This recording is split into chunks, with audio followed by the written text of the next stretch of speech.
রোজার মাসের রাতের বেলায় তোমাদের স্ত্রীদের কাছে যৌন মিলনের জন্য যাওয়া তোমাদের জন্য হালাল করে দেয়া হয়েছে, কারণ তোমাদের নারীরা যেমনি তোমাদের জন্য পোশাক স্বরূপ, ঠিক তোমরাও তাদের জন্য পোশাক সমতুল্য। আল্লাহ তাআলা এটা জানেন। রোজার মাসে রাতের বেলায় স্ত্রী সহবাসের ব্যাপারে তোমরা নানা ধরনের আত্মপ্রতারণার আশ্রয় নিচ্ছিলে, তাই তিনি তোমাদের উপর থেকে কড়াকড়ি শিথিল করে তোমাদের উপর দয়া করলেন এবং তোমাদের মাফ করে দিলেন। এখন তোমরা চাইলে তাদের সাথে সহবাস করতে পারো, এবং এ ব্যাপারে আল্লাহ পাক তোমাদের জন্য যা বিধিবিধান কিংবা সন্তান লিখে রেখেছেন তা সন্ধান করো।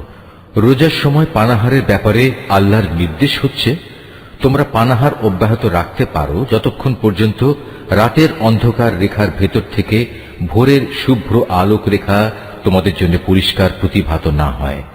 অতঃপর তোমরা রাতের আগমন পর্যন্ত রোজা পূর্ণ করে নাও। তবে মসজিদে যখন তোমরা ইতিকাফ অবস্থায় থাকবে তখন নারী সম্ভোগ থেকে বিরত থেকো। এই হচ্ছে আল্লাহ তাআলার নির্ধারিত সীমারেখা। অতএব তোমরা কখনো এর কাছেও যেও না।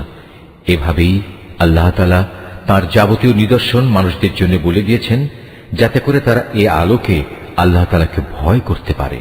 Like, comment, and subscribe for more content.